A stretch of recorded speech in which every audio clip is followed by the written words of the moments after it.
Now, without further ado, we will delve directly into the indigenous peoples of this land. The indigenous. When the enormous monoliths were uncovered from Mexico, the sculptured images that were carved to form 24-ton heads from a single mass of basalt rock had been discovered. No one suspected this mysterious part of a civilization that only seemed to have vanished. At the cultural paradox of this civilization, La Venta, 18 miles from the Gulf of Mexico, 4 colossal heads were unearthed. The monoliths had been carbon dated. The results of the carbon-14 test of the stone heads found in Mexico caused a startling uproar amongst archaeological circles. Various additional testing was performed. However, the earliest date that the carbon testing came up with regarding the stone images was the year 291 BC. As more diggings were performed in Middle America, larger heads were discovered. 24 tons was the average sum of the weight. The new discoveries were even more mysterious, for the colossal heads continued to turn up even earlier dates. 4 heads in all were excavated at the city of Levanta alone, with the largest head standing 9 feet tall. Ancient Middle American civilizations, or Mesoamerica antiquity, is divided into 3 epochs: Archaic, before Christ; Classic, during the first 1,000 years AD; and Post-Classic, from 1000 AD to Spanish conquest. The monolith of Levanta was dated and placed in the Archaic period, which proved the existence of a civilization in Mesoamerica thousands of years before organized monotheistic religions. Perhaps more staggering than the result of the carbon dating of these stone figures is the apparent construction and proportions of the monoliths. According to archaeological circles, the statues were constructed from one massive chunk of basalt block mined from stone quarries 80 miles away and transported to the center of Levanta with a sum weight of 20 to 40 tons each. It seems these stones were rolled over vast tracts of land or transported down a river on wooden rafts, however, presenting somewhat of an illogical and even incomprehensible method of material transportation. The monoliths proved to be only elementary in cultural archaeology. At present, between 25 and 40 Archaic period Mesoamerican sites have been discovered. The majority of these finds have occurred in the states of Veracruz, which totals 246 recorded pieces with over 180 sculptures, altars, and stone heads. The revelation of this hidden civilization reconstructed the indigenous history that has now been extended to reveal a hidden past. It is apparent that the Archaic period preceded even some of the great civilizations of the East, 900 to 400 BC. The people of this period were not primates. These archaic indigenous inhabitants belonged to a class of Homo sapiens, thus leading to the belief that the ancient America, despite the narrow-minded kaleidoscope view of cave dwellers and tree climbers, was a highly advanced civilization. We see this in the advanced artistry and sculpturing, which was quite different than the art and sculpturing of tribal cultures. Mesoamerica archaeology proves enough data to suggest that these inhabitants were a high-status group with the presence of elite leaders, a military force, a political hierarchy, and a quite obviously, or at least sensible, penal system, as opposed to a primitive tribal culture's vigilante methods of punishment. Historians speculate on the actual racial identity of these inhabitants. Many hypotheses suggest that the archaic inhabitants were of Mayan linguistic stock. The contradiction to this hypothesis would be that the inhabitants spoke an ancestral form of mixed Zoqueen. Other historians speculate that the people who populated Mesoamerica were Mongoloid people who crossed over between Siberia and Alaska and were called Paleo-Siberian or ice hunters. Upon research in the etymology of the term Paleo-Siberian, we find paleo from the Greek word pale to mean ancient or primitive. Siberian has dual meanings. Sib from the Greek word sipa to mean kinship, family related by blood, and Aryan from the Sanskrit word Arya to mean noble, in reference to the Persian language. Arya also denotes a sub-tribe of people who migrated from Turkey into Palestine and were given the name Caucasian from the regions of the Caucasus Mountains. However, the stone images were not the depiction of Siberians or Mongoloids. the archaeologists are not in agreement with the identity of these inhabitants, or more correctly, have denied indisputable truth of their origin. However, since the mysterious unearthing of the ancient civilizations, one name has surfaced from later transcriptions. The name was Olmec. Who were these people called Olmec? Can we speculate that these people of the colossal heads were Asians who crossed the Bering Strait, or Siberian icemen who migrated from Europe? Jose Maria y Serrano, upon excavating one of the monolith heads in this region of San Andreas Tuxtla, published a short passage in the Bulletin of the Mexican Geographical Statistical Society, and I quote, "As a work of art, it is without exaggeration a magnificent sculpture. But what most amazes me was the type that it represents, a Ethiopian African. I conclude that there had doubtlessly been black Negroids in this region from the very earliest ages of the world." Unquote. In 1939, Dr. Matthew Sterling led a joint team from the National Geographic Society into the Gulf of Mexico to spearhead a major digging operation in Veracruz to unearth the monolithic heads. Sterling concluded, and I quote, "The features are bold and amazingly Negroid in character." Unquote. The archaeological cultural data overwhelmingly confirms the depiction of Negroid faces. Further archaeological evidence of the Negroid in ancient America is found in the Monte Alban culture, which seems to have begun at the end of Olmec culture. In Monte Alban, 140 Negroid-type figures have been discovered. Upon archaeological research, there is no logical denying of the Negroidness found in the art of the ancient Americas. Although there has been denial amongst historians, archaeologists have indeed confirmed at least 4 major facts. Number 1, the Olmecs date back to the Archaic period. Number 2, the Olmec civilization parallels the dynastic periods of Egypt. Number 3, the Olmecs were not Paleo-Siberians or evolving Neanderthals. And number 4, evidence points to the Olmecs being of African ancestry. Skeletons have also been unearthed in pre-Columbian layers in the valley of the Pecos River that flows through Texas and New Mexico and empties into the Rio Grande of the Gulf of Mexico. Professor Houghton, a physical anthropologist, concluded, and I quote, "The Pecos skull resembles most closely the cranial of Negroid groups coming from Africa, where Negroes commonly have some perceptible infusion of Hamitic blood." Unquote. The Pecos skull resembles most closely the cranial of Negroid groups coming from Africa, where Negroes commonly have some perceptible infusion of Hamitic blood. Unquote. Professor Houghton refers to Hamitic blood. Hamitic blood is the blood of the Negroid, since the Ham Shemites were the dark seed which were forbidden to interbreed with the Canaanites. The word Ham translates as black in biblical Aramaic. Finds like these, in addition to the Negroid-styled heads, forces us to consider the parallel between ancient America and Africa. However, historians dismiss these similarities as mere coincidence.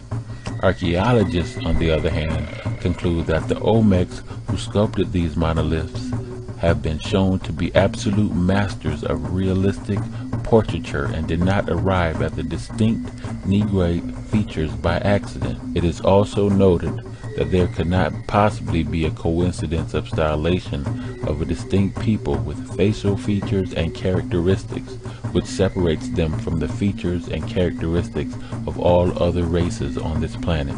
There can be no room for geographical coincidence that the very period that the Negroid appeared in Mexico, that was the same period when the first pyramid, mummies, and hieroglyphics began to appear in Mesoamerica as well. Is it a coincidence that the Teotihuacan head of pre-Columbian Mexico greatly resembles early Mandingo clay heads and Nigerian images, many of the historians today have confirmed to the speculation of the Olmec monolith heads.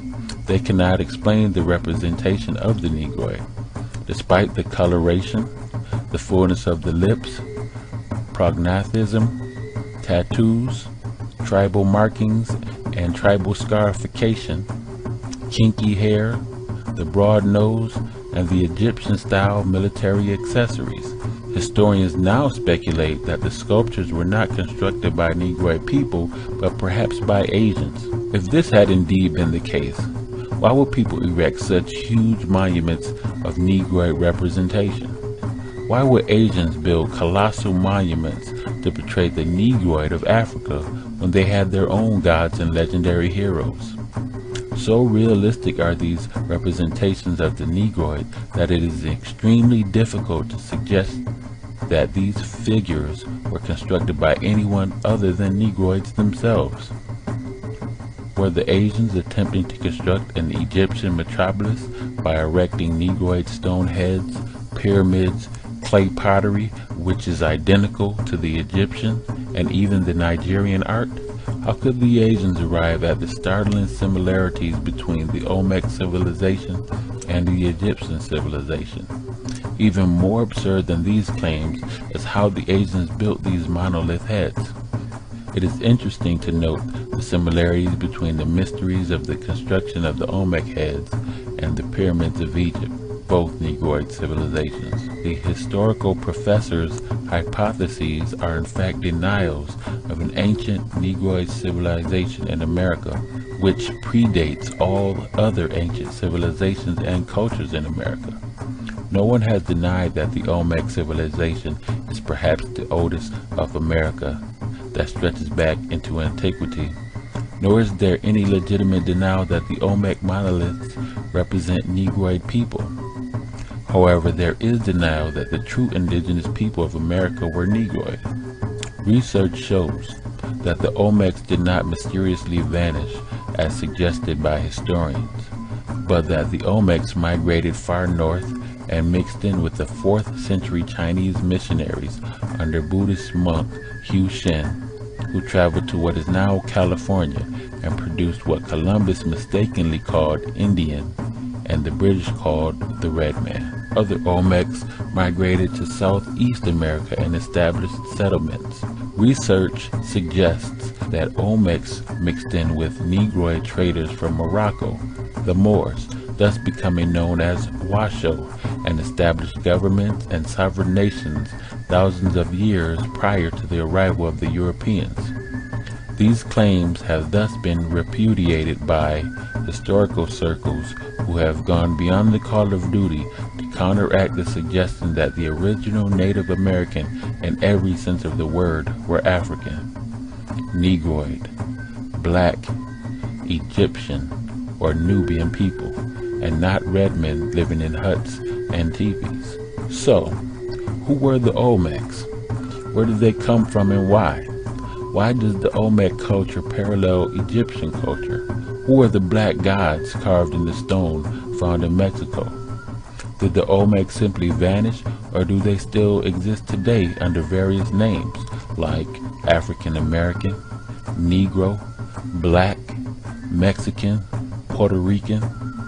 Is there a cover-up governed by archaeological and historical circles to hide the present identity of Olmecs in order to protect the land that would otherwise technically and literally be owned by these indigenous people?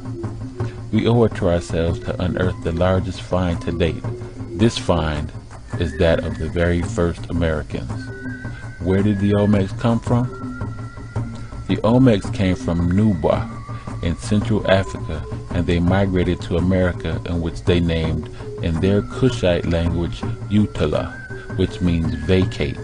When the Olmecs discovered that there was actually a North Utala and South Utala, the word Utala became plural, which became Atlan, which is where the word Atlantis and Atlanta came from.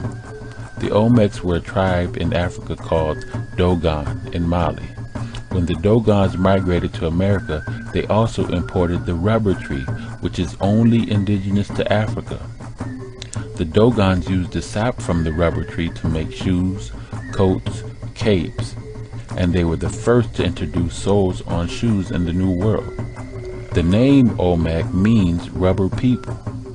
The rubber was also used to make large balls for the Olmecan ball game ceremonies, which was played in large stone arenas. When Christopher Columbus arrived in the West, he states that he saw natives kicking around a large ball that was made of some type of acacia. Columbus took some of these trees and balls back to Spain with him, and today, soccer is the favorite national sport of Spain. These Olmecs set up empires and cities that predates even the Inca, the Aztecs, and the Mayans. The Olmecs were not Siberians. The Olmecs were dark-skinned, big-lipped, wide-nosed Africans, just as they are portrayed in the stone monoliths. The step pyramids of Egyptians closely resembles the step pyramids found in the Americas. The double crown of Lower Egypt and Upper Egypt with the bird and the serpent is also found in Olmecan culture, with Upper and Lower Egypt being Northern and Southern America. The Mexicans have 4 calendars. The 4th calendar is identical to the Egyptian calendar. In Mexico, there was found a type of paper made from a specific type of wood pulp that scientists say can only be found in Egypt. Even the ceremonial dance of the Hopi Indians is identical to the Dogon's Bado dance of Africa, using the same symbols and spirit names. Various tribes such as the Osage and the Apache use the crescent moon symbol, which is the national symbol of Angola, Mauritania, Tanzania, the Sahara, and Algeria, all found on the continent of Africa. Previously, I mentioned that the Olmecs and the Chinese combined to produce the Red Indian, and I will delve deeper into that right now. In the 4th century, a Chinese missionary under the Shang dynasty named Ho Xian, or Hu Xian, came to America in search of his people, who were the East Yi, meaning the black Chinese. When the Chinese arrived, they encountered the Olmecs, who had already been living on the land. The Chinese considered the black Olmecs as the descendants of the black Chinese, Yi people. Hu Xian's people settled and mixed in with the Olmecs and produced the Aboriginal. The Olmecs gave the lower kingdom to the Aborigines. The Aborigines called the land Mujian, which is a combination of the Olmecan Ashuric Aramaic word Mu, which means one, and the Chinese word Zhan, named after Hu Shan. Did you know that there was a province in China today called Zhan, and that this is the site of one of the only Chinese pyramids? Mujian became Nijian and eventually became Mekjian, or Mexico. The Aborigines called themselves Mexicans, and they remixed with the Olmecs, which resulted in a sub-tribe called the Hopi. The Hopi clan was taught the religion of the Dogon and given the secret of the stars. Several hundred years later, the Hindu East Indians arrived in Mexico, and they bred with the Mexicans and produced Mongoloid tribe types like the Inuit and Eskimo, who migrated far north into Canada and Alaska. Out of the Mexican also came the Aztec, Inca, Toltec, Mixtec, and the Mayans, which were the 5 barbarian nations. The Mayans rejected their Olmec ancestry and gravitated towards their Chinese ancestry. The Mayans began practicing human sacrifices and cannibalism. The Mayans were banished by the original Olmecs and were told to leave or be destroyed. The Mayan relocated and sailed east to Asia and mixed in the Mongols of Southeast Asia and became known as Angkor. Today, the Angkors no longer go by that ancient name. Their modern day name is Cambodian. Yes, the Cambodians are really the Native Americans that were banished. This is why the ruins in ancient Cambodia are identical to the ruins of the Mayan Empire. History claims that the Mayan civilization just vanished. The word Mayan means illusions because it seems as if they disappeared overnight. The Mayans didn't just disappear. An entire ethnic group just simply vanished overnight. They simply packed up and moved to the other side of the planet. And you might be wondering, am I saying that the Red Indian is an aborigine? Well, the Red Indian is a result of mixing between Olmecs and Chinese. This is why you have some Native Americans with dark skin and Negroid features, and some with light skin and Mongoloid features. Olmecs were indigenous Americans. Chinese were immigrants. Mexicans are aborigines who were the combination of Olmecs and Chinese. The East Indians that came here were also immigrants. As for the tribes of North America, the tribes of North America were a result of Olmec and Mexicans. However, some of the Mexicans continued to mix with the Chinese and produced yellow tribes like Pueblo and Mansu. The yellow tribes mixed in with each other and produced tribes like the Chinook, Tutuni, Kalupaya, Chumash, Oinut, and others. Tribes broke off from each other and produced even more tribes that settled in California. The darker skinned tribes were the tribes that managed to contain much of the Olmec blood, like the Arapaho, Arikara, the Blackfoot, Cheyenne, Crow, Apache, Mandan, the Pawnee, and the Shoshone. In the 15th century, all of this changed. The Europeans arrived for the first time, the Spaniards, French, British, Italians, and Portuguese. The Europeans mixed in with all of the tribes, black, red, and yellow, and they produced even more stocks. Today you will find white Native American tribes. The tribes that did not wish to mix with the Europeans were destroyed. The Incans were destroyed by the Spanish, who stole their culture and are now calling themselves Hispanic, which is a term that was popularized and some say even coined by Ronald Reagan. As far as the darker tribes or the black tribes, the Olmecs migrated into two directions. One group of the Olmecs migrated into the eastern islands near the Bermuda Triangle and settled in the islands of Jamaica, Haiti, the Bahamas, Trinidad, and Barbados. The Olmecs set up colonies on these islands and became known as the Arawaks. These were the people Christopher Columbus encountered. The Spanish and the British mixed in with the Arawaks. The Olmecs of Haiti went back to their African roots and began practicing their religion called Yoruba, which is mistakenly called Voodoo.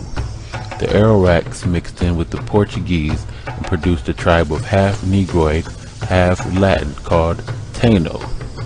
The Taino were invaded by another tribe called the Caribs, who were sadistic cannibalists. The Caribs migrated to an island known as the Caribbean.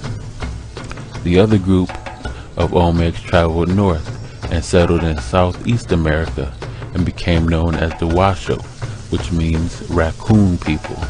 These people settled into areas of Alabama, Mississippi, Louisiana, and Georgia. The Washoe mixed with the Malian Moors of Africa who also came over. The result of this mixing was a tribe of pure-blooded black Native Americans called Yamasee or Yamasee. The Yamasee resided in Georgia and were the mother tribe of all dark southeastern and eastern tribes.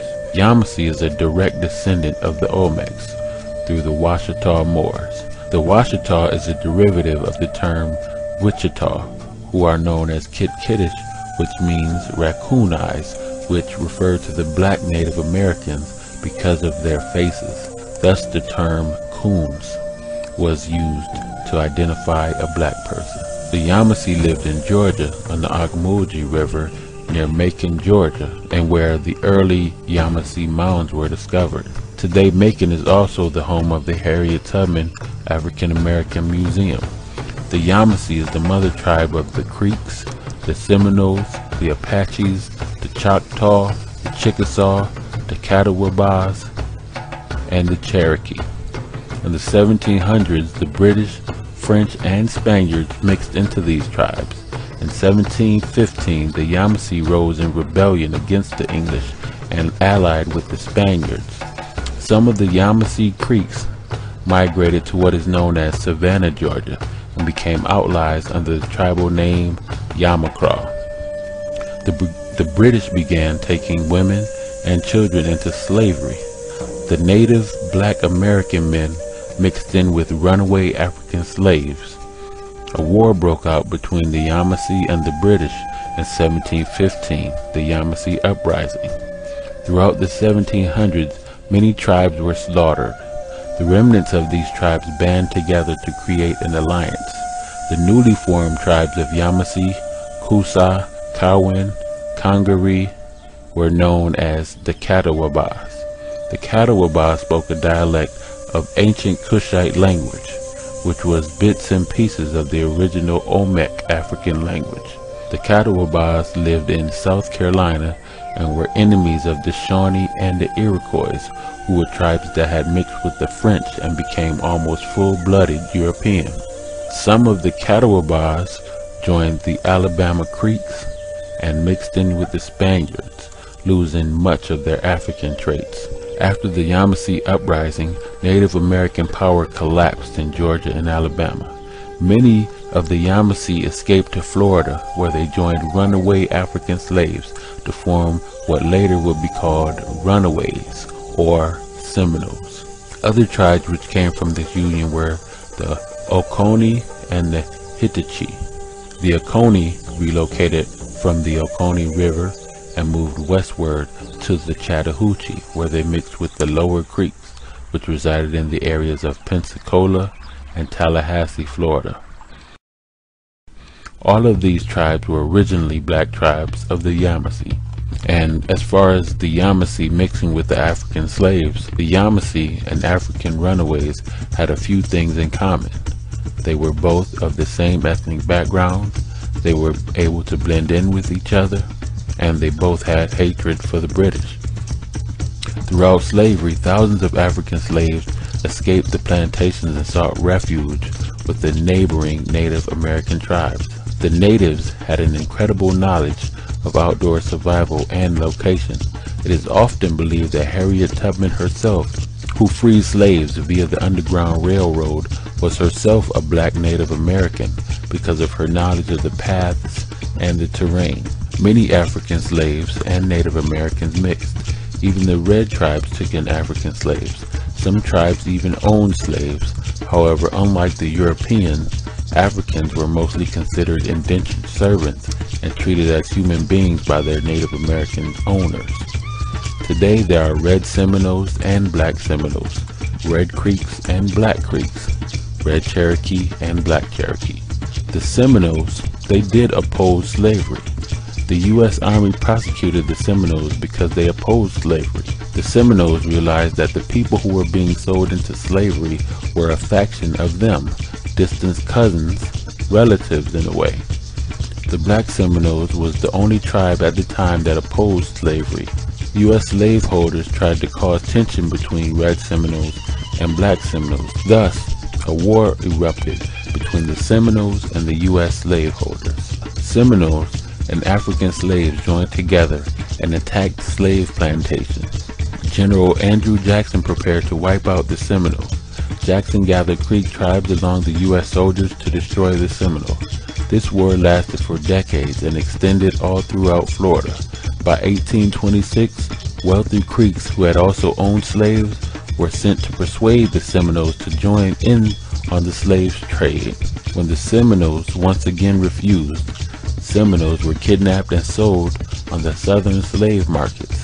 The U.S. Army was also trying to push the red Seminoles out of Florida onto reserved Indian territory west of the Mississippi. The Army was faced with much opposition with the resistance of the Seminoles, who were guided by the red Seminole chief Osakala. The red Seminoles knew that the whites would not follow after them for their fear of alligators and snakes. The black Seminoles remained in Texas and moved into Oklahoma, Idaho, and mixed in with the Blackfeet, Comanche, the Kiowa, Apache, the Mandan, the Omaha, Osage, Pawnee, and Arikara, and their closest relatives, the Wichita. You know, people wonder if the actual Blackfoot Indians got their name because they were Black Americans. And you know, that's not necessarily so. The Blackfoot Indians got their name because they would stain their moccasins with burnt ashes. The Blackfoot tribe was at one time Saskatchewan Native Americans who relocated to the Montana in search for buffalo. The Blackfoot or Blackfeet consists of 3 divisions: the Siksika, the Kainai, and the Piegan. The entire group is known as Blood and are descendants of the Wichita Yamasee Moors. If you look closely at many Native American tribes, you can still see their African traits. You may wonder, are there any black tribes left? There is a woman named Verdiachi Washita Turner Gaston L. Bay, and she is the legal heir by blood to the Mason Rouge land grants that were willed to her by her great-great-grandfather Henry Turner. Verdiachi's land is the District of Louisiana, which is named after her great-great-great-grandfather's friend, Louis Bogeny, who sold the land to Joseph de Maison Rouge in 1795. Joseph had a daughter named Anne, in which the land went to her. Annie named the land Louisiana after Louis and Annie. In 1848, the U.S. government took the Turners to court to take the District of Louisiana. However, the government lost, and the land was granted to the heirs of Henry Turner, Verdiachi Washita Turner Gaston L. Bay. Verdiachi has set up a sovereign nation of Washita Moors that is recognized by the United States government.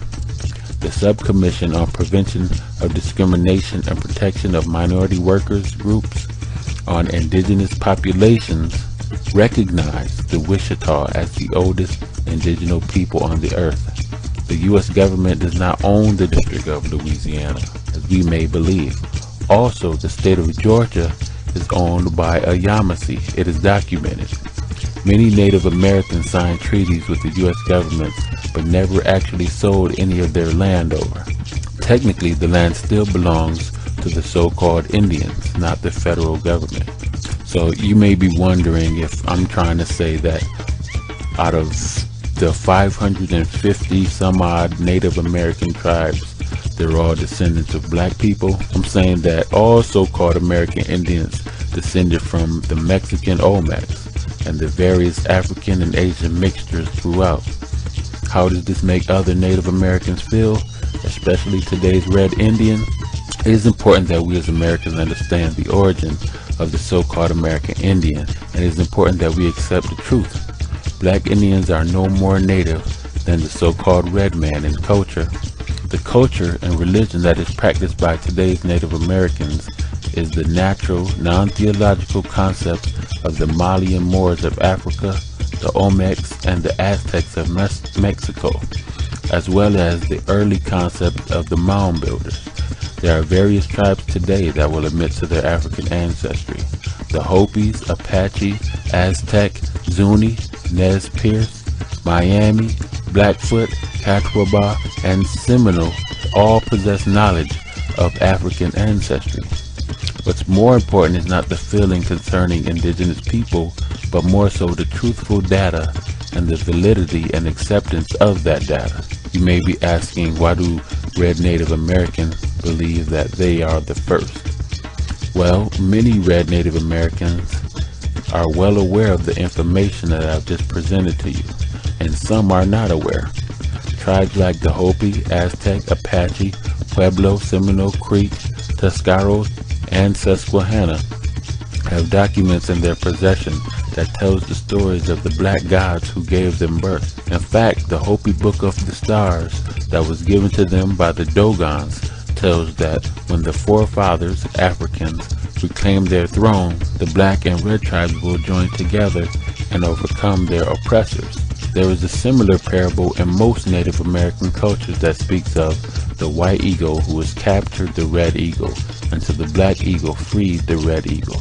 The white eagle retreated into the cave from which he came. Look up this story. It's an actual Native American culture. It is just as important for Native Americans to understand true history as it is for Black Americans to understand true history. Blacks have been convinced that they are all ex-African slaves. Of course, this is a lie. There had been blacks in this country for thousands of years before the first Europeans. There are millions of blacks in America today who, if they trace their family heritage back, will not find any African slavery in their family. Many blacks are children of the Yamasee, Seminole, Creek, Cherokee, Blackfoot, Shoshone, etc. However, the U.S. government, in order to protect their best interests, has kept most of this information and true history from us. The U.S. government has convinced us to classify ourselves as a title that the European political system created in order to place us in a certain social bracket, African American. As an African American, we have no inalienable or indigenous rights under the Constitution. Even worse, as an African American Christian, we dig an even deeper hole for ourselves. As black Christians, we have to admit two things. We are former slaves by calling ourselves African, and we are former slaves who converted to the slave owner's religion. Thus, we sever any connection to sovereignty or self-identity. As African American Christians, we literally become dependent on the government and relinquish all indigenous and self-governing classifications. Thus, we throw ourselves on the mercy of the U.S. judicial system. Native Americans have what is called autonomy or self-government, similar to diplomatic immunity. As indigenous people, we have the right to set up our own sovereign nations. We govern our own judicial, legislative, and penal system. As African Americans, we waive the right of self-governing and indigenous rights by admitting that we are immigrants, came over from somewhere else, and not indigenous. Now, you may be wondering, hey, he just kind of skimmed over that little part about the blacks mating with the Chinese to produce the Red Indian. Well, I'm going to attack that right now. You may be wondering, were there even blacks in China? And the answer to that is yes. There were indeed blacks in ancient China. The skeletal remains from southern China are predominantly Negroid. The people practiced single burials, which is an African ritual. In northern China, the blacks founded many civilizations. The three major empires of China was the Jia dynasty, the Shang Yin dynasty, and the Zhou dynasty. The Zhou dynasty was the first dynasty founded by the Mongoloid people in China, called the Hua. The founders of the Jia and the Shang came from the fertile African crescent by way of Iran. Chinese civilization began along the Yellow River. Here the soil was fertile, and black Chinese farmers grew millet 4,000 years ago, and later soybeans. They also raised pig and cattle. By 3500 BC, the blacks in China were raising silkworms and making silk. The cultural hero Huang Di is a direct link of Africa. His name is pronounced in Old Chinese as Yuhai Handi or Hu Nak Kunte. He was supposed to have arrived in China from the west in 2282 BC and settled along the banks of the Low River in Shaanxi. This literal translation of Huang Yi to Hu Nak Kunte is interesting because Kunte is a common clan name among the Manding speakers. The Africans or blacks that founded the civilization in China were often called Li Min, meaning black-headed people, by the Zhou dynasty. This term has affinity to the Sumero-Akudan term Sa-ge-ga, black-headed people. These Li men are associated with the Chinese cultural hero Yao.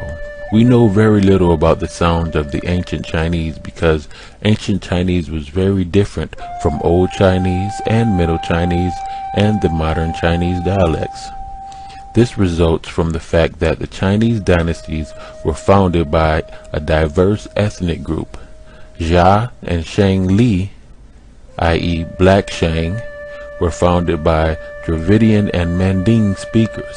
Shang Yin was founded by classic Mongoloids, and Zhao by contemporary Chinese. This explains the difference in pronunciation for ancient Chinese spoken by the Jia and Shang peoples and Old and Middle Chinese, or a variant thereof which is spoken by the Zhao people. The Shang characters compare favorably to the ancient Proto-Saharan script used by the Harappans in the Indus Valley, and the Manding script used in the ancient Sahara and Crete.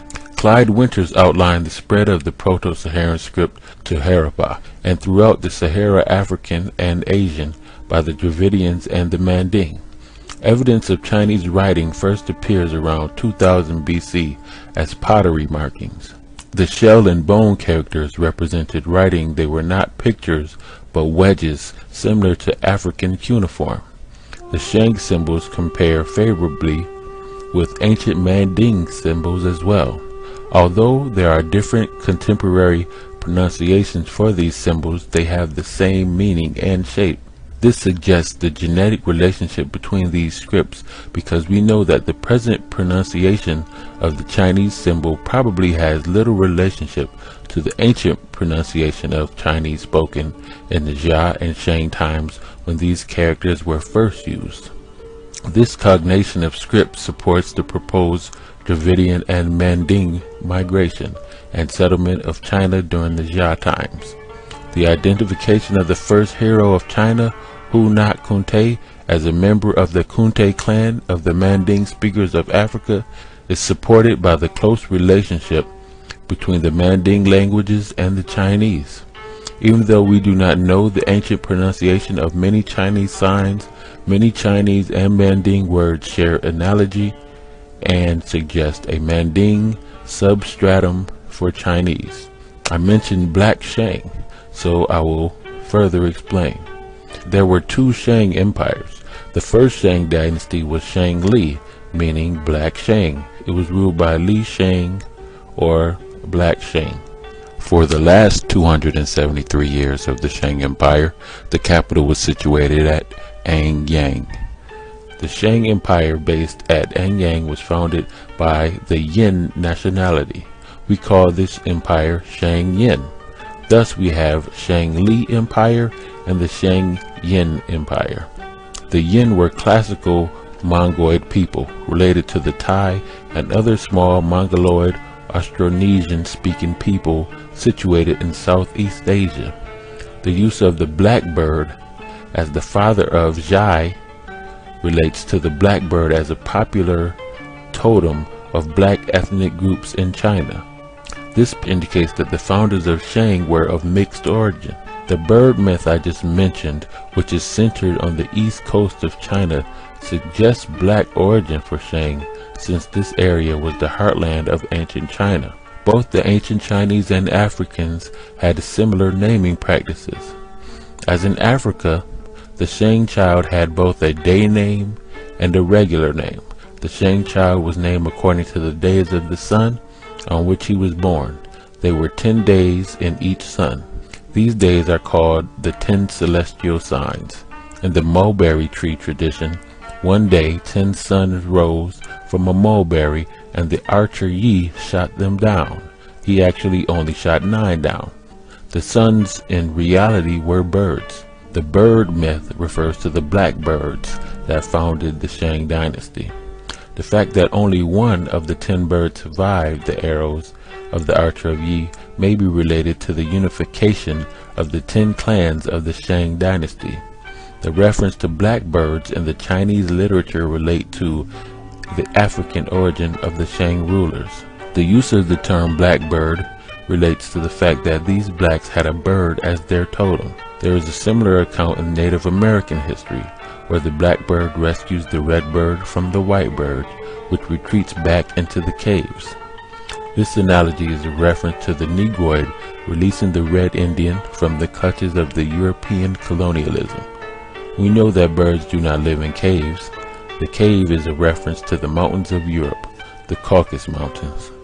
And as far as blacks in Asia today, many Africans and Chinese mixed and moved far north into Tibet, where they become known as nomads and live a very similar life to the Africans in Kenya.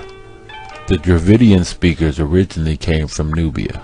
They were related to the Sea group people. The Shang culture was founded by the Kushites, thus the name Yi, meaning great bowman, thus corresponding to Stu, the name for the founders of the Tat Seti, the first monarchy in history. The Yi seem to have lived in both North and South China. Fu Su Nin in Yi His Tunga Shao makes it clear that the Shang culture bearer remained allied to the rest of the Yi people who lived in southern China. The founders of Jia are usually referred to as Yue, as opposed to Yi.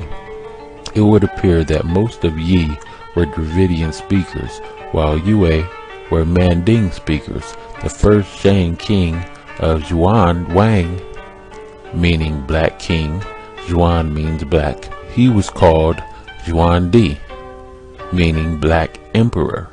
The founder of the Shang dynasty was called Zhuan Nao, meaning black bird. Another Shang king was called Zhuan Mu, meaning black oxen. And the list goes on and on and on and on. The African slave trade.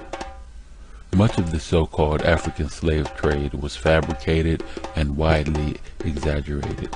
There was no trade. An independent source showing that the so-called Indians on the eastern seaboard, also called Terra Nova, were Moors, is called the book African and Native Americans by Jack D. Forbes. He shows in the book how many so-called Native American Indians were sold into slavery in Africa and Europe. This is the opposite direction in which we were taught the slave trade went.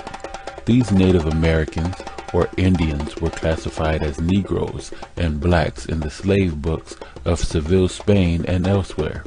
On page 29 he says, and I quote, "Slaves from Terra Nova show up in the slave markets of Seville and Valencia very soon after 1500. For example, in Valencia during the period to 1516, we find in 1503 Miguel Man, in 1505 Juan and Pedro, and in 1507 Antonio and Juan Amarco. In 1515 Ali, now Melchor, and in 1516 Catalina. They were all classified as Negroes." Unquote. Now, think about this. If we were first brought to North America around 1619, or even as early as 1555 for that matter, then how were they taking slaves from Newfoundland to Europe, all before 1520? Keep in mind that one of the Native Americans even had the name Ali, and all were classified as Negroes once they reached Valencia. How did a Native American in 1515 have a Moorish name, Ali? At least 3,000 Americans, so-called Indians, are known to have been shipped to Europe between 1493 and 1501, the Columbus expeditions, with the likely total possibly double that. Most were sent to the Seville area, where they seem to show up in the slave markets as Negroes. These are major contradictions to the whole slave trade myth. Blacks were always in America. The missing Indians are Negroes. The slaves sold on the slave markets in the South were initially the black people from right here in this hemisphere. As they took the lands here, they enslaved the inhabitants of those lands who were black. The tens of millions of Americans, so-called Indians, who disappeared after 1492 did not all die in the Holocaust inflicted within America. Many thousand were sent to Europe and Africa as slaves. The whole slave trade myth is that the whole story was given to us in reverse. A mass colony of Africans were not shipped from Africa to America, but the truth is that black Indians were shipped from America to Europe. They were then shipped from Spain to Africa as a commodity for African resources. These black Indians, now mistaken as Africans, were shipped back to America and classified as African slaves. This part of our history is what the school systems failed to mention in their history programs. Am I saying that there was no slave trade? There was indeed a kidnapping of Africans from Africa to America. However, it was the result of the mass shipment and slaughter of the Moors in America at the hands of the Columbus expeditions. Columbus's first journey in 1492 was a mission to capture gold, but he was sidetracked by the presence of the black Moors. Columbus sent the word back to the monarchs of Spain that they were what he referred to in his logs as the people of the Queen of Sheba. Columbus kidnapped Arawak Indians along with gold nuggets, exotic birds, and grain. Queen Isabella provided Columbus with 17 ships, 1,500 men, cannons, crossbows, guns, and attack dogs for the second voyage. Columbus's new mission was to conquer the West. When Columbus returned to the West, Haiti, and South America in 1493, he not only took raw materials and resources, but he abducted women. After a short time, the Arawaks resisted Columbus, and on March 25, 1495, Columbus slaughtered thousands of Arawak native men, women, and babies. Columbus also rounded up 1,500 Arawaks and shipped them to Spain. Columbus became the first man known in history to send the first slaves across the Atlantic. Other nations rushed to emulate Columbus. In 1501, the Portuguese began to depopulate the Bituque Indians to Cape Verde as slaves. The black Indian slavery destroyed the Indian nations of Natchez, the Yamasee, and the Pequots. Because of this, the first African slave raid took place in 1505 and was spearheaded by Columbus's son. When the Moors, the Indians of America, began dying and committing suicide, the labor was replaced with slaves from the Sahara in West Africa. Also, the gold and silver that Columbus extracted from America fueled a 400% inflation that eroded the economies of the non-European nations and helped Europe to develop a global market system. Africa suffered a great economical blow. The trans-Saharan trade collapsed because America supplied more precious gems than the African West Coast. African traders now only had one commodity that Europe wanted: slaves. African sultans thus sold their own black people into slavery to whites. It is safe to say that Columbus is solely responsible for slavery of the Moors from west to east and from east to west.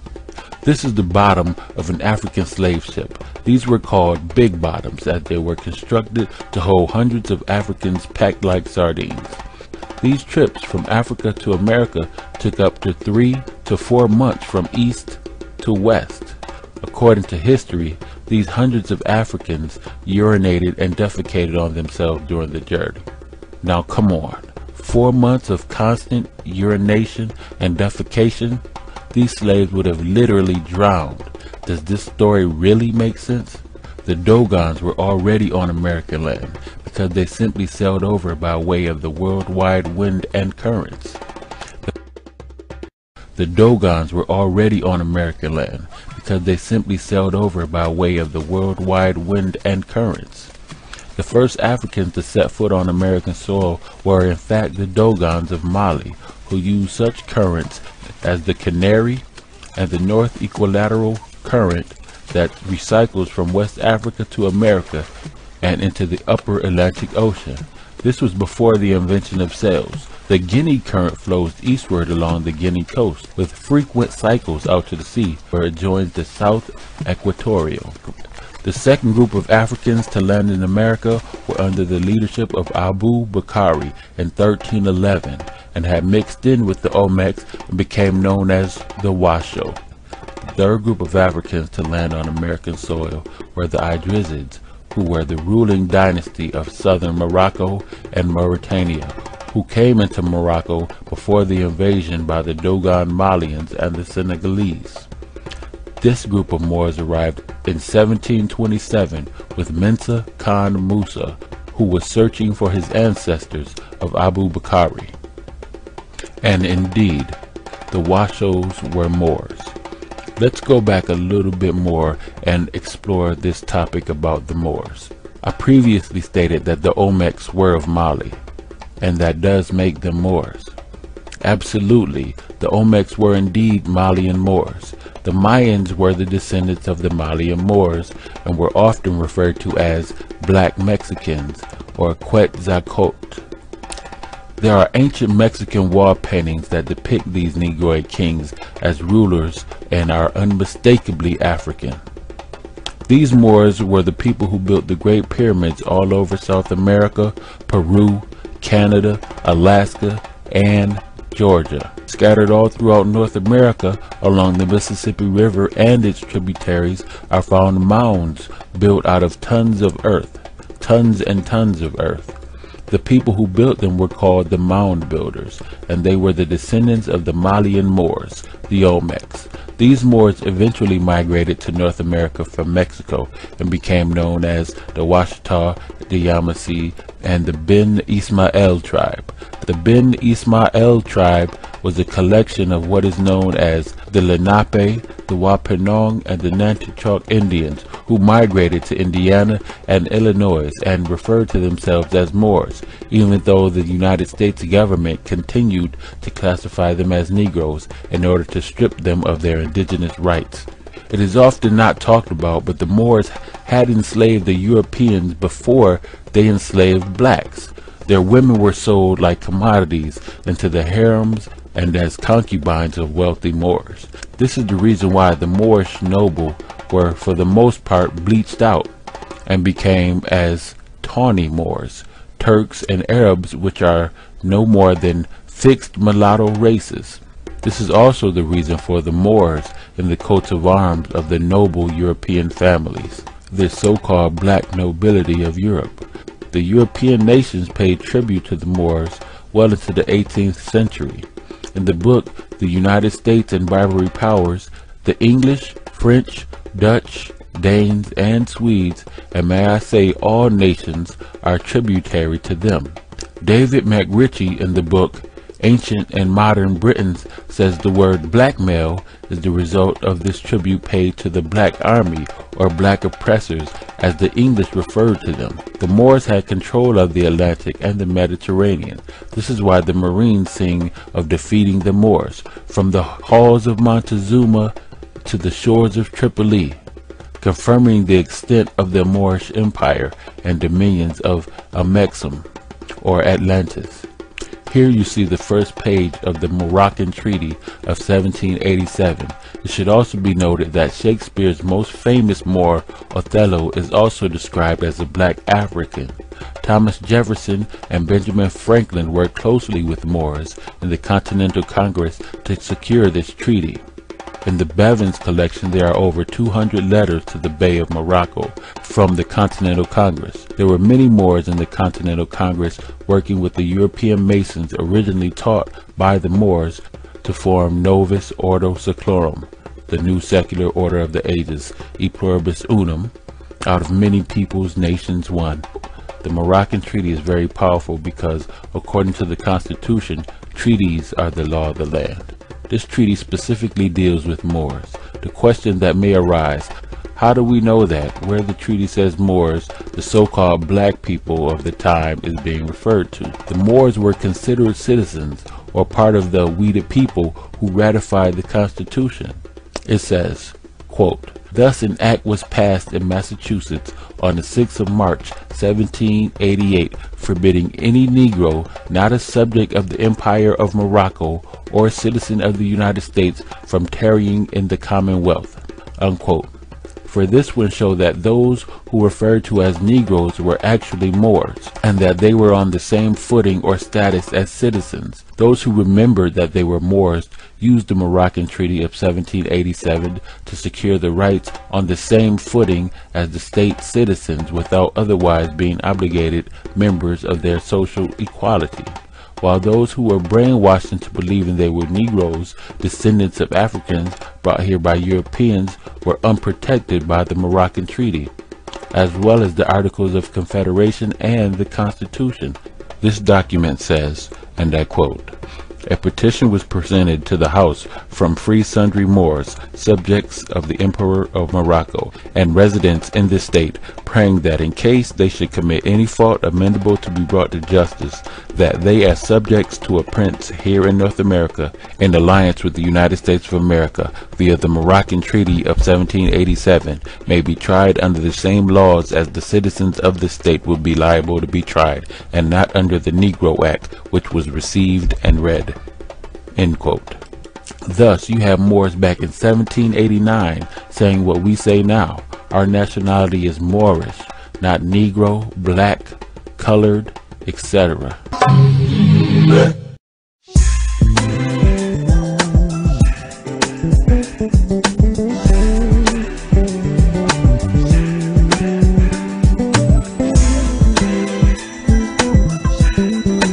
We've been told that the first people who occupied America, the Native Americans, came here across the Bering Strait. But what if someone told you that when the Native Americans came across the Bering Strait, there were people already living here? These people had an established civilization that not only rivaled that of Egypt in its height, but is also much older. In fact, at the 1996 14th session of the United Nations Summer Conference, these people were recorded as the oldest indigenous people on Earth.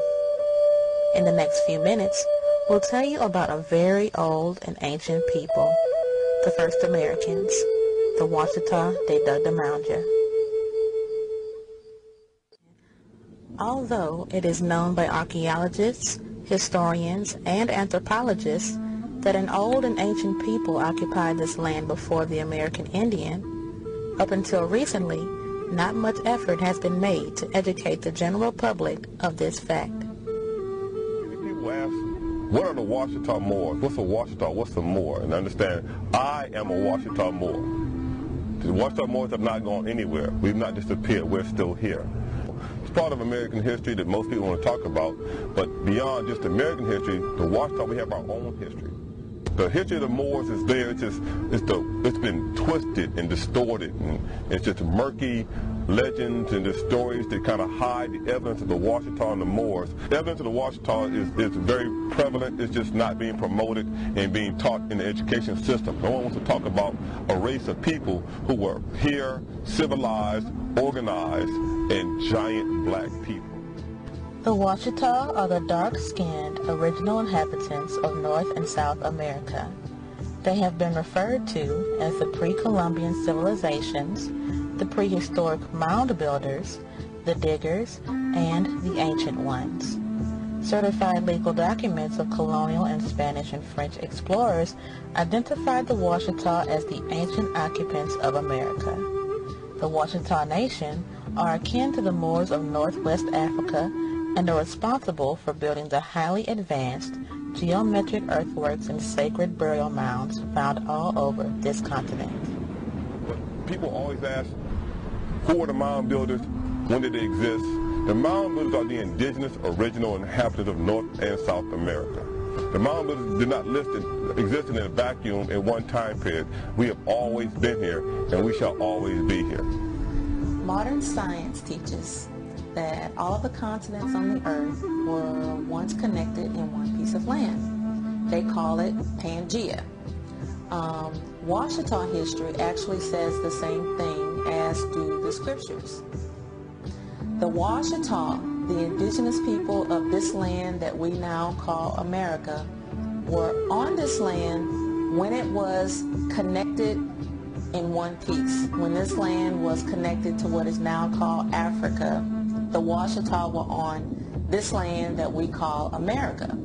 So the Washita do not come from anywhere. We did not come to America from someplace else. We were already here. We have always been here. Back to the time when scientists called the land Pangea, when it was one piece. So we have always been on this land. Poverty Point, located in Pioneer, Louisiana, near Monroe, is recognized as the second largest earthen pyramid in North America. This ancient site, called the Great Bird Mound by the natives, was a cultural center for the advanced temple, mound, pyramid civilization. Poverty Point, as it is currently called, is located in northeastern Louisiana in Ouachita Parish in the city of what is now called Monroe, or near Monroe. The Ouachita referred to it as the Bird Mound because there is a very large earthen mound in the shape of a bird with outstretched wings. In some places it measures 70 feet high. The wingspan of the bird is 640 feet, and it actually measures 710 feet from the head to the tail. At the base of the bird, at the foot, there are 6 concentric ridges composed of earth, and the Ouachita actually had their homes located on these ridges that at one time measured as high as 5 feet.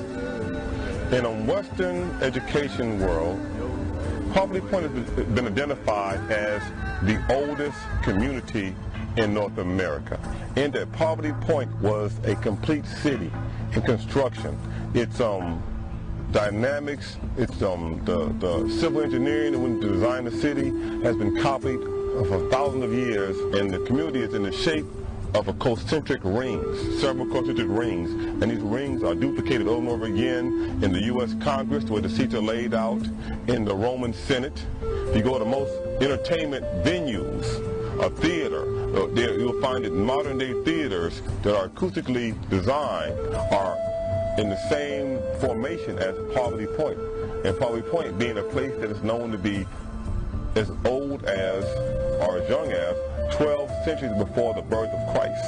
When you speak of Poverty Point, you speak of a time that wasn't supposed to exist. Poverty Point, at its height, not its beginning, but at its height, was at least 1,000 years before any agriculture was supposed to have occurred in North America. So Poverty Point has served as an anomaly for years when scientists came in and archaeologists came in and argued that there's no way this could exist. As archaeologists go and do research, they don't even have a name for the time period that they find artifacts at Poverty Point. And what's more, at Poverty Point, not only did they find artifacts there that would date back 1,000 years, but they were enduring years, and that these people showed a legacy of continuous occupation at Poverty Point. In that I mean that they would do research and they would dig down 1 foot, and they may find something that was 4,000 years old. A few more inches, find something 5,000 years old. Further down, 6,000 years old. So here you have evidence of a legacy of continuous occupation. A commonly known place right here in Baton Rouge, the Indian Mounds on LSU campus, is actually a Ouachita site that predates Poverty Point. We know that history has taught us in Western culture that Indians were a group of hunter-gatherers who supposedly came across the Bering Straits about 12,000 years ago and inhabited North America. And I'm here today to tell you that the mounds are not the product of an Indian culture. They're the product of the indigenous people, the original mound building, pyramid building, woolly head, black people. Here today at LSU we would explore some of the common history and mythology about the origin of the original civilizations in North America. Here the sign reads, hunter-gatherers built these 2 mounds 5,000 years ago. It goes on to read, they are older than the great Egyptian pyramids and predate Poverty Point, long believed to have been the oldest earthen mounds in North America. So here we have evidence once again of slight contradiction, but it's good because it says they are pyramids and predate the Egyptian pyramids in Egypt.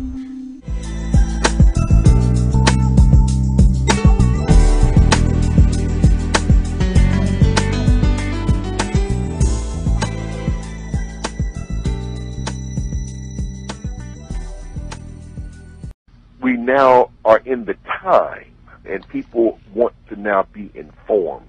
Once you present people with the truth is undeniable. Once you present people with the truth is undeniable. Why are we here today? We're here today to set the record straight.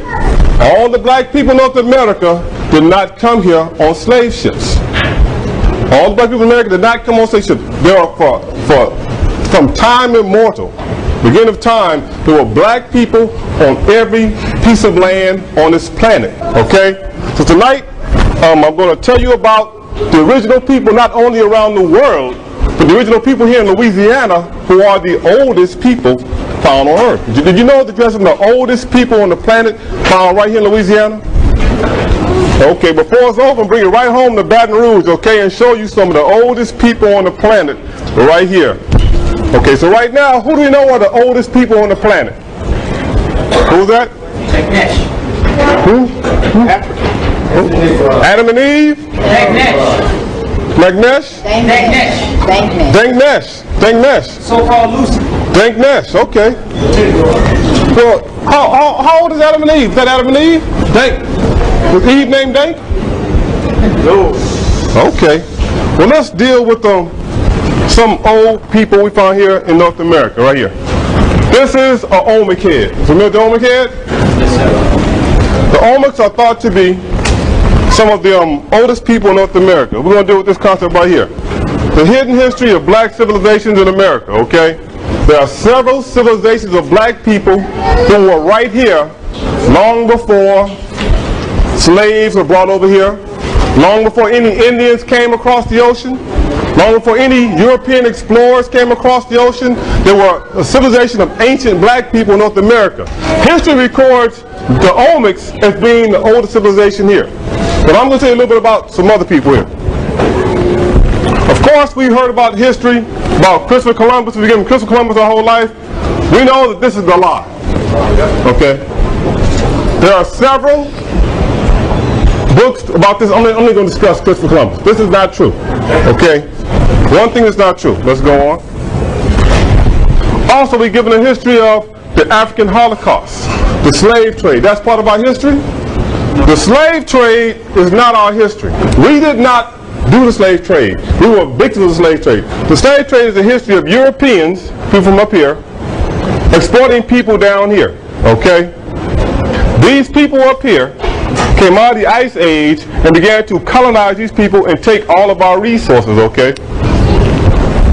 We have the continent of Africa. The continent of Africa is the only continent on the planet that is set into the soil, into the ground. All of the continents, South America, North America, Australia, Greenland, all these continents drift. Africa is set in the ground. Okay? Next. This is the way it was at the beginning of time. All these were once connected. Can you see how South America fits perfectly into Africa? You have right here North America and Africa fitting together. My grandmother in California talked about we ain't come from Africa. My grandmother was 6'3" woman, long hair. She came from what they call the territory, Oklahoma. She always talked about we was more than that. We was more than just Africans. We was more than just slaves. Okay, go next. Next, one more time. My grandma took the time when the planet was called Mu. Mu. Today you hear European accounts of Lemuria, Atlantis, all these lost civilizations. We don't know who they were. These people disappeared. Next. And of course we have Africa. Next. An ancient word for Africa, a Moorish word, is Amexum. Next. A Kibulon is the indigenous name for the continent we know as Africa. This is the name long before any European named Africa Civicanus renamed our continent. Next. Here you have Egypt. Egypt is a Greek word. Egypt is a Greek word. We say Greek word because if you've gone to school, you will learn that the Greeks were the first civilization recognized in Europe, up here. Okay? Go ahead. Next. Ultimately, you will find that the very first people, Dengnesh, the oldest woman on the planet, 3.1 million years old. 3.1 million. This might be a problem for some people because I grew up in the church. I always talked about Adam and Eve being the first people on the planet. Adam and Eve, if you listen to any theological scholar, religious scholar, they'll tell you Adam and Eve was roughly 6,000 to 7,000 years old. 6,000 to 7,000 years old, we have a black woman, 3.1 million years old, okay? And I guarantee you she had a mother and a father also. And of course you have Europe. Europe is one of the newest cultures on the planet, okay? When we talk about Europe, we talk about the Caucasians, and we are taught oftentimes right here, this is where Iraq and Iran is, okay? We'll do a little bit of geography for people who are not up on the geography. Iraq and Iran are right here. We're taught that this is the cradle of civilization. Mesopotamia, the Tigris-Euphrates rivers, okay? Yet we know that the people here were here for thousands of years. Ancient Egypt, ancient Kemet, Tameri. We have our ancient ancestors tell us that the oldest people in the planet came to our zenith in Egypt. But we actually began down here at the beginning of the Nile River, at the foot of the mountain of the moon, which is called Mount Kilimanjaro. So understand, the oldest people on the planet come from here, and if you're black or white, you're African American in America, okay? All the people on the planet started here. So understand the time when the world was like this. Next. The Washita people. Who are the Washita people? The Washita people are some of the oldest people on the planet. We were here in North America, next, right here, before the continents drifted apart. Understand, all these people right here, all this land here was once one landmass. People here did not need a boat to go over here. In history, we're taught constantly that somebody had to get a boat and go from over here to over there. The world is flat. Understand that at one point you didn't have to catch a boat and go across over here. Next. The Washita here, when the earth was called Mu. Next. And when the people were called Moors. Okay? Moors. Today they say the word Moor, they spell it with two O's. Moor.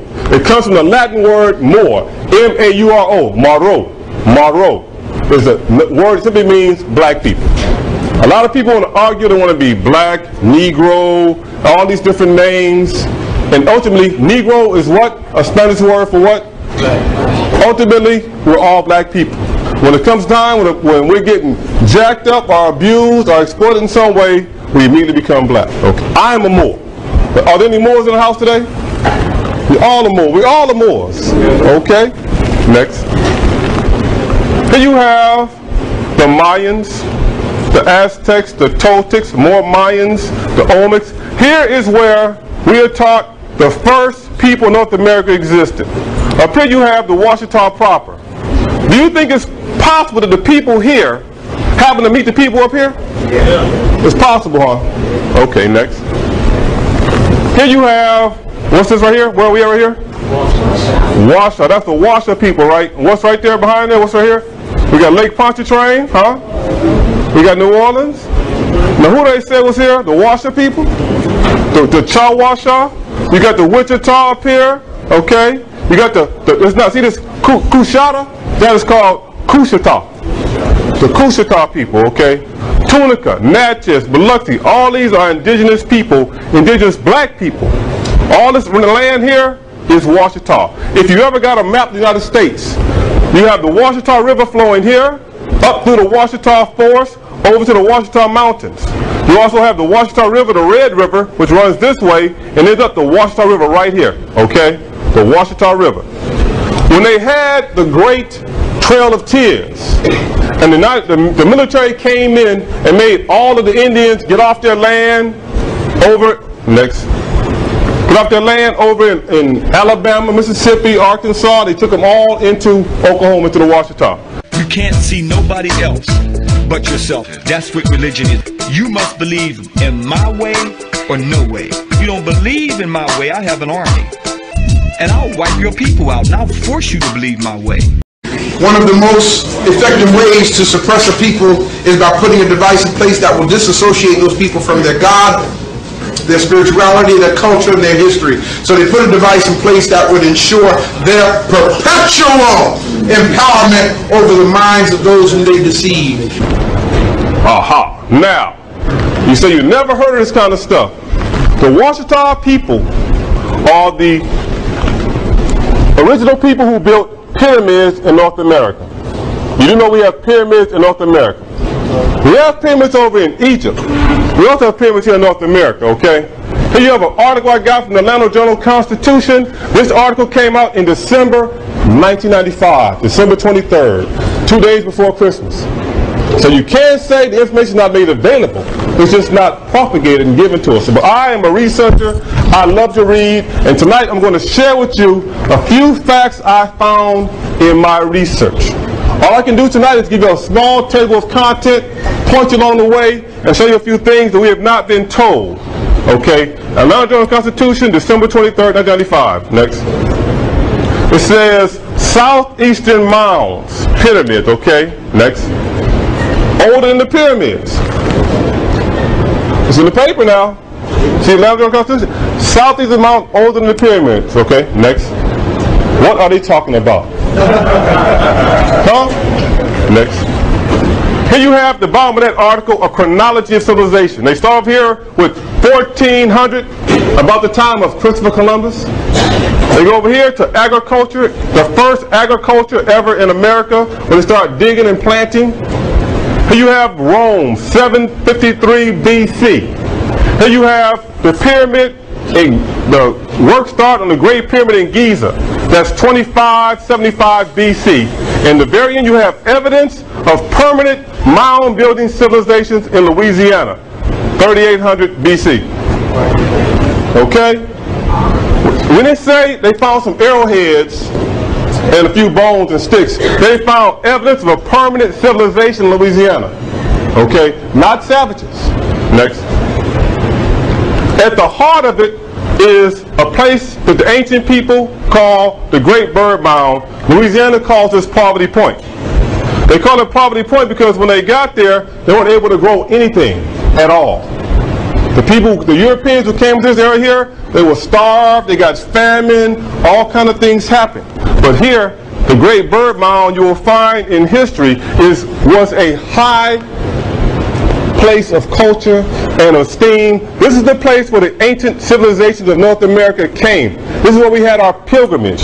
You will find here at Poverty Point in the research artifacts. They can find copper from Michigan.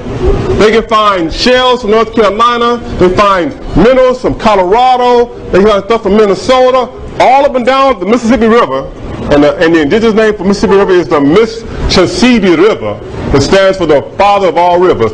All along the Mississippi River, you will find people who came down here. And the significance about Poverty Point is that Poverty Point existed before agriculture existed. You have a city here. Look at that, Signature City right there. This is the same way the United States Congress set up, correct? Same way the Roman Senate is set up, correct? This is where we started democracy. We started government, civilization in North America. Next. Here's something they said. Let me break down the article for you right here. New evidence of ancient mound cultures in the southeast dating to a time when the region was supposedly populated by simple nomadic hunters is spurring a radical revision of traditional theories. Okay? A radical revision of traditional theories, okay? About people who inhabited North America 6,000 years ago. There were permanent settlements in the southeast United States before pyramids were built in Egypt. Okay, right here it says, an accumulation of carefully dated soil samples and long neglected artifacts from man-made mounds in Louisiana, Mississippi, and Florida show that there were permanent settlements in the southeast before pyramids were built in Egypt, thousands of years earlier than archaeologists once thought possible. Okay, they didn't think it was possible for there to be people here. Next. The Washita Moors predate the Olmecs, the Incas, the Aztecs, Toltecs, Mayan civilizations in America, but we're all related. It's all the same people. Next. Here you have, he's saying, let me get to where it says Poverty Point. Rousseau says some researchers hesitate to publish data suggesting the mounds they studied were older than agriculture. Faced with solid evidence that one mound complex of Poverty Point, Louisiana, complete with a 70-foot high bird-shaped mound and elaborate rows of concentric ridges dated to 1700 BC. That's about 3,000 years ago. Okay? It goes on to talk about carbon dating, and it talks about the existence of people clearly capable of building. Oh, here he is. Now, the firm radiocarbon dates from a dozen ancient mound sites in 3 states, archaeologists say the Poverty Point complex, rather than being an anomaly, actually represents the climax of 2,000 years span of mound building, and that predates the Mayan civilization in Central America. So now you have people in Louisiana 2,000 years older than the oldest people recorded in time. Okay. And here at the end he says, you can't find something unless you look for it, and until the last few years we didn't know what to look for. He says some of these sites have been destroyed by developers over the years because no one recognized them for what they really were. And what were they? They were, archaeologists began to recognize the mounds for what they really are, the outline of the first permanent communities in North America. Okay. Far to north of Mexico is where? Texas, Louisiana, correct? We got a new group, still unnamed group of people, far to north of the Olmecs, okay? Olmecs migrated northward and mingled with other people there, okay? Can we name other people? All right. The Olmecs are considered the mother culture of pre-Hispanic Mexico. I was in Los Angeles talking to some of my Mexican friends. They were not trying to hear it. They were not trying to hear it, okay? It says, an advanced civilization with hydraulic systems, canals, and other technologies make it the oldest and most advanced center of its time, found in what later became Husato Indian region, which is just south of Texas. Okay. Evidence once again from USA Today. It says this would be the first depiction of a calendar or calendar elements in such an early time period. Weighed about 20 tons, was found March 2005 by construction workers at Tantuk Ruins in San Luis Potosi State near Mexico's northern Gulf Coast.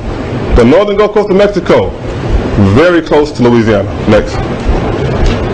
It says, the theory has not yet been proven or published in scientific journals, though Mayan calendar calculations reach far back in time. The physical calendars themselves are not nearly as found. The artifacts, judging from their internal evidence, range in age from roughly 2,200 to 1,800 years, depict men and women from various parts of the ancient world.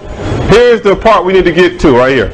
Among the most beautifully and skillfully executed of all the Burroughs Cave stones are many depicting distinctly West African persons, identifiable even down to the sacrification lines accurately shown in their faces. None of them appear to have been slaves. On the contrary, some wear fine garments and jewelry befitting individuals of rank and influence. So you have in Illinois, objects represent the first physical proof of overseas visitors to the Americas in prehistoric times. Next. Here are some of the stones they found. Carvings of Africans, okay?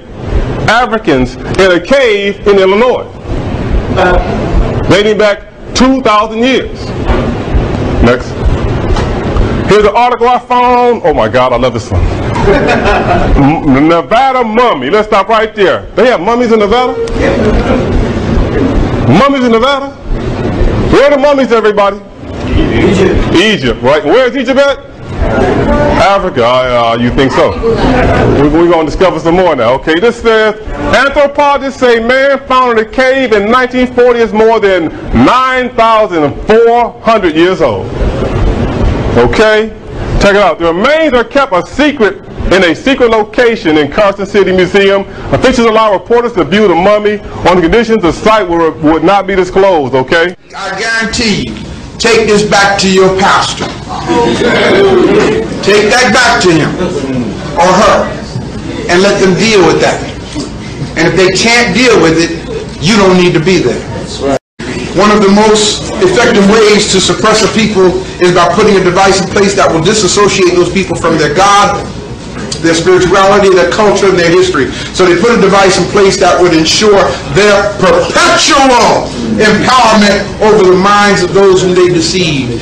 They found skin, 9,000 years old, and hair, 9,000 years old. It goes on to say at the end, it said the extreme dry environment of the small cave, 15 by 25 feet, provided natural preservation of the soft tissues, and these remains were found buried under the remains of another man which had been ravaged by coyotes. Dancy says scientists believe man was in this area 11 to 12,000 years ago. I can tell you right now, I found another article about a man 9,200 years old in California near a place called Pyramid Lake. Pyramid Lake. Next. Now, more evidence. Arizona Gazette, 1909. Exploration of the Grand Canyon. Okay. It goes on to talk about mysteries of immense rich cavern being brought to light. Let me read this a little bit to you what it says in here, what they found here.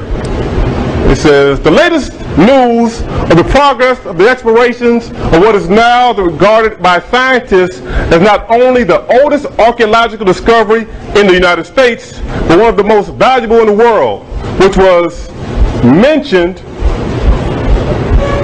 some time ago in the Gazette, was brought to the city yesterday by G.E. Kincaid, the explorer who found the great underground citadel of the Grand Canyon during the trip from Green River, Wyoming, down the Colorado River in a wooden boat to Yuma several months ago.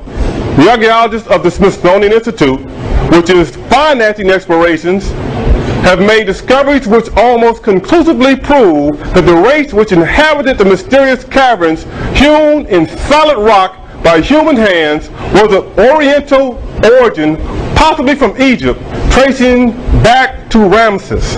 Understand, at the turn of the century, when you heard the word Oriental, it was synonymous with the word Egyptian. They always taught that Egypt was in the Middle East. The Middle East, Asia, trying to detach Egypt from Africa. But it's clear to let you know that, just let you know, Egypt is in Africa. Okay? Goes on to say, if their theories are borne out by the translation of the tablets engraved with hieroglyphics, the mystery of the prehistoric people of North America, their ancient arts, who they were and whence they came will be solved. Egypt and the Nile and Arizona and the Colorado will be linked by a historical chain running back to ages which stagger the wildest fancy of the fictionists. Okay? This is about 100 years ago, huh? Have you heard about this before? The Grand Canyon? Come on! Okay, let me see. Hieroglyphics. Now check this out. This is so deep. I love this. Me and my family, we've been to Grand Canyon a couple of times, okay? Here it says, on all of the urns, on walls over doorways and tablets of stones that were found by the image, are the mysterious hieroglyphs, the keys to which the Smithsonian Institute hopes yet to discover. These writings resemble those found on the rocks above the valley. They say they got hieroglyphics on rocks above the valley in the Grand Canyon. Now who wrote hieroglyphics? Okay? The ancient people of Egypt. It goes on to say, these writings resemble those on the rocks about the valley. The engraving of the tablets probably had something to do with the religion of the people. Similar hieroglyphs have been found in the peninsula of the Yucatan, but these are not the same as these found in the Orient. Some believe that the cave dwellers, anyway, you got what I'm saying here. Now look at the bottom down here. It says, the tomb or crypt in which the mummies were found. Next. They got mummies, not one mummy, you got mummies in the crypts and tombs of the Grand Canyon. Now look here, I'm going to show you, this is a map of the Grand Canyon, okay? Here you have Cheops Pyramid, the Tower of Ra, Osiris Temple, Temple of Set. You got Isis, you got Buddha Temple here, you got the Brahma Temple, Diva Temple, okay? Why would they name these places after these people? They knew who was here. It just so happened this is the same location where they found the caves. Okay, next.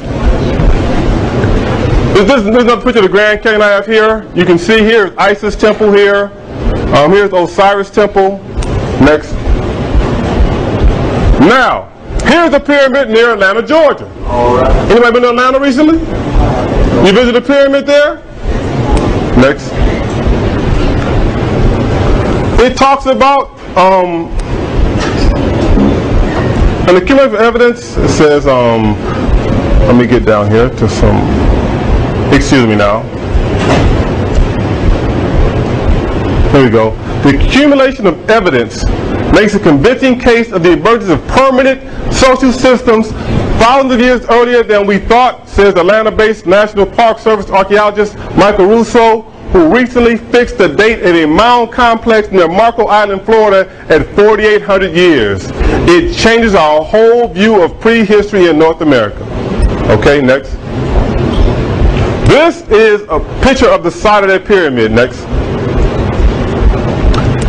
Right here on this pyramid, you have this elaborate road, well engineered, symbol of serious civil engineering, okay, at a pyramid near Atlanta, Georgia.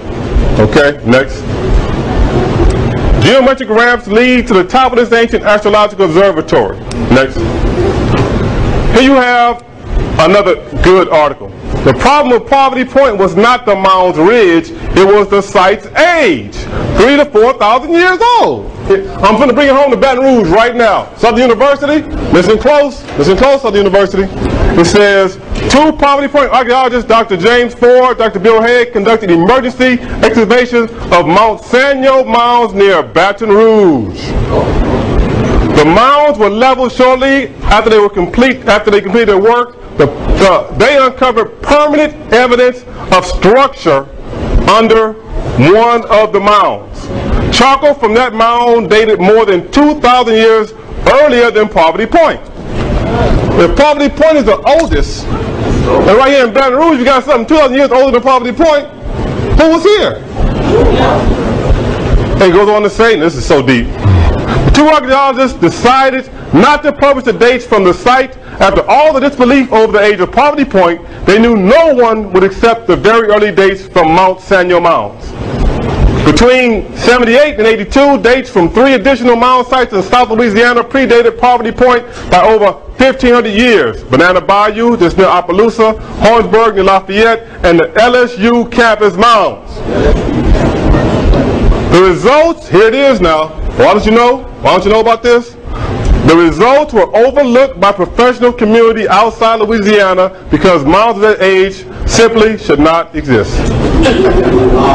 This land currently remains a free and sovereign land, protected by the national and international law, as provided for in the Maison Rouge and the Bastrop land grants. Her Highness Vertice Tiari Washita Turner Gaston L. Bay, the current reigning empress of the Washita de Damandia.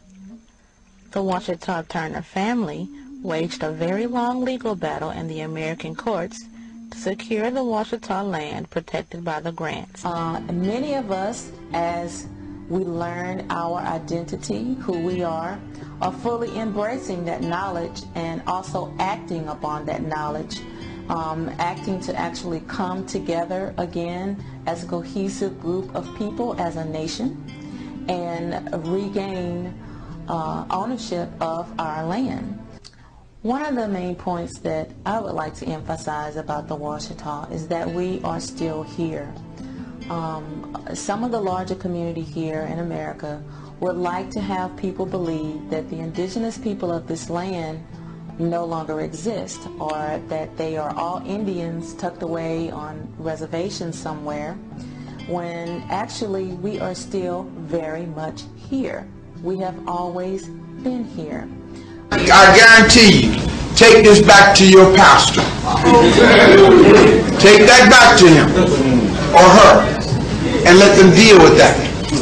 And if they can't deal with it, you don't need to be there.